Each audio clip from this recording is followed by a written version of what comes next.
اللہ اللہ اللہ اللہ اعوذ باللہ من الشیطان الرجیم بسم اللہ الرحمن الرحیم یا ایہا النبی انا ارسلناک شاہدا ومبشرا ونذیرا وداعیا الی اللہ باذنہ وسراجا منیرا صدق اللہ العظیم وصدق رسولہ النبی الکریم الامین ونحن علی ذلک لمن الشاہدین والشاکرین والحمد للہ رب العالمین ان اللہ وملائکتہ یصلون علی النبی یا ایہا الذین آمنوا صلوا علیہ وسلموا تسلیما الصلاۃ والسلام علیک یا سیدی یا رسول اللہ وعلى آلک واصحابک یا سیدی یا نبی اللہ الصلاۃ والسلام علیک یا سیدی یا رحمۃ للعالمین وعلى آلک واصحابک یا خاتم النبیین۔ تمام تعریفیں اللہ تعالیٰ جل شانہ کے لیے، درود و سلام نبی اکرم نور مجسم شفیع معظم آقا کل ختم رسول دانا سبل احمد مجتبیٰ جناب حضرت محمد مصطفیٰ صلی اللہ تعالیٰ علیہ وسلم کی ذات والا صفات کے لیے حمد و صلوات کے بعد اللہ تبارک و تعالیٰ نے قرآن مجید برہان رشید میں ارشاد فرمایا کہ یا ایھا النبی انا ارسلناک شاہدا ومبشرا ونذیرا۔ فرمایا محبوب صلی اللہ تعالیٰ علیہ وسلم ہم نے آپ کو گواہ بنایا ہے، خوشخبری دینے والا بنایا ہے اور ڈر سنانے والا بنایا، وداعیا الی اللہ، اور آپ کو اللہ کی طرف دعوت دینے والا بنا کے بھیجا ہے، باذنہ، اس کے حکم کے ساتھ، اس کے اذن کے ساتھ، وسراجا منیرا، اور چمکتا ہوا آفتاب بنا کے بھیجا ہے۔ اے محبوب صلی اللہ تعالیٰ علیہ وسلم آپ کو داعی الی اللہ بنایا، اللہ کی جانب دعوت دینے والا بنا کے بھیجا ہے۔ نبی پاک صلی اللہ تعالیٰ علیہ وآلہ وسلم نے ہمیں اللہ کی جانب دعوت دی۔ عقیدوں کے اندر، نظریات کے اندر، افکار کے اندر، سوچوں کے اندر جو کمزوریاں ہیں، ان سب کو نبی پاک صلی اللہ تعالیٰ علیہ وسلم نے دور فرمایا۔ ہمیں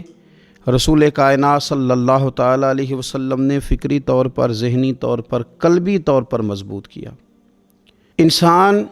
جب تک اللہ اور اس کے رسول صلی اللہ تعالیٰ علیہ وسلم سے ذہنی طور پر اور روحانی اور قلبی طور پر وابستہ نہیں ہوتا، اتنی دیر تک وہ کمزور رہتا ہے، اور جب وہ رب رسول سے وابستہ ہو جاتا ہے، اس کا عقیدہ اللہ اور اس کے رسول صلی اللہ علیہ وسلم کی ذات پر مضبوط ہو جاتا ہے، پھر وہ ذہنی طور پر، فکری طور پر مضبوط ہو جاتا ہے۔ نبی پاک صلی اللہ تعالیٰ علیہ وسلم کی تشریف آوری سے پہلے جو بنیادی مسئلہ تھا وہ یہ تھا کہ کفار مکہ، قریش بہت سارے بتوں کی پوجا کرتے تھے، تو جو نظریاتی کمزوریاں تھیں، جو فکری فقدان تھا، وہ ان کے اندر بہت زیادہ تھا۔ حج کر کے آتے تھے تو اوہام پرستی کا شکار تھے، حج کر کے آئے ہیں تو دروازے سے داخل نہیں ہوں گے، اوپر سے کود کر کے آئیں گے، کپڑے اتار کر معاذ اللہ بیت اللہ شریف کا طواف کرتے، قربانیاں کرتے تو ان کا خون کعبے کی دیواروں کے ساتھ ملتے۔ مصر کے اندر یہ رسم پائی جاتی تھی کہ وہ سال کے بعد ایک لڑکی کو ذبح کر کے دریا میں ڈالتے تھے تو تب دریا چلنا شروع ہوتا تھا، اور اس پر انہوں نے نظریہ بنا لیا تھا کہ ایسا ہوگا تو تبھی معاملہ آگے بڑھے گا۔ نبی پاک صلی اللہ تعالیٰ علیہ وسلم نے ان سب لوگوں کو اللہ کی جانب دعوت دی۔ حضور علیہ السلام نے فرمایا میں تمہارے سامنے جو تعلیمات لے کے آیا ہوں ان میں کوئی اوہام پرستی نہیں، اس میں توہمات کا کوئی تذکرہ نہیں، ایک مضبوط دین، اللہ تبارک و تعالیٰ کی ذات پر بھروسہ،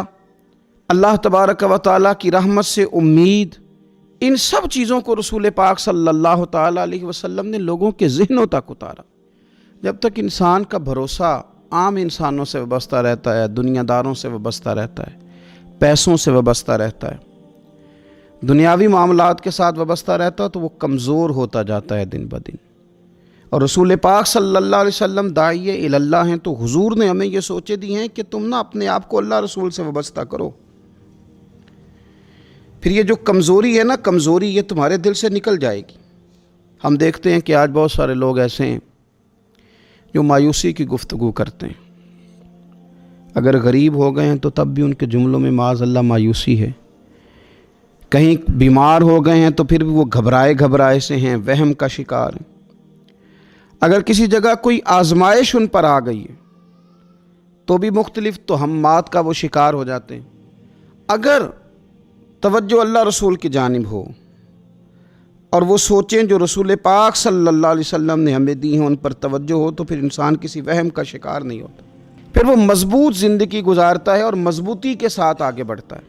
چونکہ اس کو سمجھ آ گئی ہے کہ میرا خالق اللہ ہے، رازق اللہ ہے، پیدا کرنے والا اللہ ہے، اور میرے تمام معاملات کا محافظ بھی میرا اللہ ہے۔ پھر وہ کمزور نہیں پڑتا، پھر وہ زیادہ امیدیں لوگوں سے وابستہ نہیں کرتا، دنیا داروں سے، سیٹھوں نوابوں سے زیادہ امیدیں نہیں وابستہ کرتا، پھر اس کی امیدیں اللہ سے اور اللہ والوں سے۔ پھر وہ اللہ رسول کی بارگاہ میں اپنے آپ کو پیش کر دیتا ہے۔ حدیث مبارکہ ترمذی شریف میں موجود ہے، راوی حضرت عبداللہ ابن مسعود رضی اللہ تعالیٰ عنہ ہیں۔ ذرا حضور صلی اللہ علیہ وسلم کے تربیت کرنے کا انداز دیکھیے گا۔ حضرت عبداللہ ابن مسعود رضی اللہ تعالیٰ عنہ روایت کرتے ہیں کہ نبی پاک صلی اللہ تعالیٰ علیہ وسلم نے فرمایا کہ اللہ تعالیٰ نے ہر جان کو پیدا فرمایا، ہر جان کو اللہ تعالیٰ نے پیدا کیا، تو 3 چیزیں رب کریم نے لکھ دیں اس کے لیے۔ ہر جان کو پیدا کیا تو اللہ نے لکھ دیا، کیا لکھا؟ اس کا رزق کتنا ہے یہ بھی رب نے لکھ دیا، عمر کتنی ہے، زندگی کتنی ہے یہ بھی رب نے لکھ دیا، اور جو اس پر مشکلات آئیں گی وہ بھی اللہ نے لکھ دی۔ اس کی حکمت کے تقاضوں کے تحت جو مشکلات آئیں گی انسان کی گناہوں کی معافی کا سبب بنے گی، نیک ہے تو درجات کی بلندی کا سبب بنے گی۔ تو جو مشکلات اس کی طرف آئیں گی، جو مصیبتیں، بیماریاں، تنگیاں، وہ سب اللہ تبارک و تعالیٰ کی حکمت کے تقاضوں کے تحت آئیں گی۔ اب انسان یہاں گھبرایا رہے، مایوس ہو جائے۔ ایک بات اب ذرا یہاں صوفیاء کہتے ہیں، وہ بھی سمجھنے والی ہے، وہ کہتے ہیں کہ اصل بات یہ ہے کہ جس رب کی طرف سے تو کرم قبول کرتا ہے نا، اس کی طرف سے آزمائش بھی قبول کر۔ وہ کریم جو تیرے اوپر رحمت کے دروازے کھولتا ہے، کبھی اپنی حکمت کے تقاضوں کے تحت تجھے کسی مشکل میں ڈالے تو اسے بھی تھوڑا سا قبول کر۔ ایسا نہ ہو کہ میٹھا ہے تو فٹافٹ تو قریب کرے، اور اگر تھوڑا سا تجھے کوئی ترش رویے سے، ترش جگہ سے گزرنا پڑے تو پھر تو گھبرا جائے۔ تو اپنے مالک کے سپرد جب اپنے آپ کو کر دے گا، پھر تیری طبیعت سکون میں آ جائے گی، تیرا قلب ٹھنڈک میں آ جائے گا۔ محمود غزنوی رحمۃ اللہ علیہ مالٹا کھا رہے تھے، ایک ٹکڑا اس کا، ایک خاش اس کی اپنے ہاتھ سے نکال کر کے ایاز کو کھانے کے لیے دی، ایاز فٹافٹ کھا گیا۔ بعد میں ایک ٹکڑا محمود نے اپنے منہ میں ڈالا تو بڑا کڑوا محسوس ہوا مالٹا، تو اس نے اس کو تھوک دیا اور ایاز کی طرف دیکھ کے کہنے لگا بہت ترش تھا، بہت کڑوا تھا، کس طرح تم کھا گئے؟ اللہ اکبر۔ تو ایاز نے جو بات کی وہ ہمیں سمجھاتی ہے کہ بندے کا رشتہ کس طرح کا ہونا چاہیے۔ ایاز کہنے لگا آقا ساری زندگی تیرے ہاتھوں سے میٹھے کھائے، آج ایک کڑوا آیا تھا تو میں اگر اسے تھوک دیتا، یہ کو آئینے وفاداری تو نہ ہوا۔ انسان کو اللہ کی طرف سے نعمتیں آتی جائیں، رحمتیں آتی جائیں، تندرستیاں آتی جائیں، لیکن کسی جگہ ذرا کمزوری دیکھنی پڑے تو انسان اس جگہ ٹھہر جائے، اس جگہ وہ گھبرا جائے، وہم کا شکار ہو جائے، پتہ نہیں کیا ہو جائے گا، ان چکروں میں پڑ جائے، تو یہ بات درست نہیں ہے۔ اب یہ کہ ہم کیا کرتے ہیں، ہم نے اپنی ساری توجہات کا مرکز دنیا والوں کو بنا لیا ہے، دنیا والوں کو کیسے راضی کرنا ہے، ان کو کیسے سیٹ رکھنا ہے، لوگوں کے ساتھ اپنے تعلقات کو کس طرح کر کے مضبوط کرنا ہے، بس اسی میں ہمارے صبح و شام گزر جاتے ہیں۔ 3-4 جگہوں پہ دعوت مل گئی، ایک دن میں ایک جگہ ولیمے پہ جانا تھا وہاں خود چلے گئے، ایک جگہ اصال ثواب کی تقریب تھی تو وہاں بیٹے کو بھیجا، اور ایک جگہ اور کسی معاملے میں دعوت تھی تو وہاں فون کر کے معذرت کر لی، کسی طریقے سے لوگ راضی رہیں۔ پھر کیا ہوتا ہے، پھر انسان کو یوں محسوس ہوتا ہے کہ اسے فٹ بال بنا لیا گیا۔ آپ لوگوں کی توقعات پہ کتنا پورا اتریں گے، بس آپ اپنے ضمیر سے پوچھیں کہ ہم اللہ اور اس کے رسول صلی اللہ تعالیٰ علیہ وسلم کے ساتھ اخلاص رکھتے ہیں؟ ہمارا دل اس پر مطمئن ہے جو کام ہم کر رہے ہیں؟ جو سفر ہم نے شروع کیا ہوا ہے وہ رب کی رحمت کی طرف ٹھیک بڑھ رہا ہے؟ باقی یہ کہ لوگوں کو راضی کرنے کی کوشش میں رہنا اور لوگوں پر توجہ رکھنا اور لوگوں کے معاملات ہر وقت دیکھتے رہنا، یہ چیز انسان کو کمزور بھی کر دیتی ہے اور بعض اوقات اسے لوگوں کے سامنے رسوا بھی کر دیتی۔ حضرت سیدنا عبداللہ ابن عباس رضی اللہ تعالیٰ عنہ موجود تھے تو رسول پاک صلی اللہ تعالیٰ علیہ وسلم نے انہیں نصیحت فرمائی۔ اپنے چچا کے بیٹے حضرت عبداللہ ابن عباس کو حضور نے نصیحت فرمائی، فرمایا یقین رکھو اے عبداللہ ابن عباس، یقین رکھو کہ اگر ساری دنیا متفق ہو جائے تمہیں نفع پہنچانے میں تو تمہیں نفع پہنچا نہیں سکتی مگر وہ جو تمہارے لیے تمہارے رب نے لکھ دیا ہے۔ لوگ تمہیں نفع پہنچانا چاہیں تو پہنچا سکتے نہیں، اور فرمایا اگر ساری امت متفق ہو جائے کچھ نقصان پہنچانے میں تو نقصان پہنچا نہیں سکتے مگر یہ کہ جو اللہ نے تمہارے لیے لکھ دیا ہے۔ نہ تمہارا کوئی نفع کر سکتا ہے نہ کوئی تمہارا نقصان کر سکتا ہے، ہوگا وہ جو اللہ کی مشیت کا تقاضا ہوگا، خدا کی رحمت کا تقاضا ہوگا۔ تو اب کرنے کا کام تو یہ ہے کہ ساری توجہات کا مرکز اللہ رسول کو بنایا جائے۔ آپ دیکھیے صحابہ کرام علیہم رضوان کو رسول پاک علیہ الصلاۃ والسلام کی مقدس زبان نور پر کس قدر زیادہ یقین کامل حاصل ہے کہ سید عالم صلی اللہ تعالی وسلم 313 سے کہتے ہیں کہ چلو جہاد کے لیے تو وہ نکل پڑتے ہیں، 1000 سے مقابلہ کرنا ہے تو وہ تیار نظر آتے ہیں۔ حضور علیہ السلام کہتے ہیں خندق میں چلو تو وہ تیار نظر آتے ہیں۔ حضور صلی اللہ تعالی علیہ وسلم جو وعدہ ان کے ساتھ کرتے ہیں تو وہ منوعاً اس وعدے پر توجہ کرتے ہیں۔ تو میرے عزیز یاد رکھنے کی بات یہ ہے کہ اگر ہمارا بھروسہ اللہ رسول پہ مضبوط ہو جائے، وہ وعدے جو ہمارے ساتھ ہمارے نبی پاک صلی اللہ علیہ وسلم نے فرمائے ہیں کہ سچ بولو گے تو نجات پا جاؤ گے، وہ جو نبی پاک صلی اللہ علیہ وسلم نے ہمیں فرمایا کہ 2 چیزوں کی تم مجھے ضمانت دو میں تمہیں جنت کی ضمانت دیتا ہوں، یا رسول اللہ کون سی؟ فرمایا کہ 2 جبڑوں کے درمیان جو تمہاری زبان ہے اس کی مجھے ضمانت دے دو، اور ایک تمہاری 2 ٹانگوں کے بیچ جو شرمگاہ ہے تو مجھے اس کی ضمانت دے دو، میں تمہیں جنت کی ضمانت دے دیتا ہوں۔ تو وہ ساری چیزیں جو رسول کریم صلی اللہ تعالیٰ علیہ وسلم نے ہمارے لیے رکھی ہیں، ہمیں ان چیزوں پر توجہ کرنی، ہمیں غور کرنا ہے کہ یہ وعدے جو اللہ رسول نے ہمارے ساتھ کیے ہیں یہ سب سے زیادہ مضبوط ہیں۔ اسی طریقے سے اگر رحمت خداوندی کی طرف انسان کا خیال جائے، اللہ کے کرم کی جانب اس کی توجہ جائے، میرے رسول پاک صلی اللہ تعالیٰ علیہ وسلم نے ارشاد فرمایا، آپ یقین کریں جن لوگوں کی توجہ اس طرف ہو جاتی ہے کہ اللہ تبارک و تعالیٰ بڑا کریم ہے، اللہ بڑا مہربان ہے، اللہ بڑا کرم کرنے والا ہے، تو پھر خدا بھی ان پر بڑی ہی رحمت فرماتا ہے، پھر اللہ تعالیٰ بھی ان کے لیے بڑی ہی آسانیاں کرتا ہے۔ اس لیے ہمارے بزرگوں نے لکھا ہے کہ اپنے رب کے ساتھ حسن ظن رکھنا واجب ہے، ضروری ہے کہ تم اللہ کے ساتھ اچھا گمان رکھو، اچھا گمان۔ امام غزالی نے حدیث لکھی ہے، ایک اعرابی نبی پاک صلی اللہ علیہ وسلم کی خدمت میں حاضر ہوا اور اس نے عجیب بات کی، عرض کی یا رسول اللہ صلی اللہ علیہ وسلم قیامت کے دن حساب کون لے گا؟ تو حضور نے فرمایا حساب تو میرا رب کریم لے گا۔ تو وہ شخص مسکرایا، حضور نے فرمایا کیوں مسکراتے ہو؟ عرض کی یا رسول اللہ جب کریم غالب آتا ہے تو وہ کرم ہی کرتا ہے، وہ کرم ہی کرے گا، وہ فضل ہی فرمائے گا۔ تو نبی پاک صلی اللہ تعالیٰ علیہ وسلم نے کیا فرمایا؟ فرمایا بھی یہ عربی بڑا فقیہ ہے، بڑا دانش مند ہے، یہ سادہ بندہ بڑی اعلیٰ بات کر گیا، فقیہ ہے، دانش مند ہے، اس لیے کہ اس کی امید اللہ تبارک و تعالیٰ کی رحمت کے ساتھ لگی ہوئی ہے۔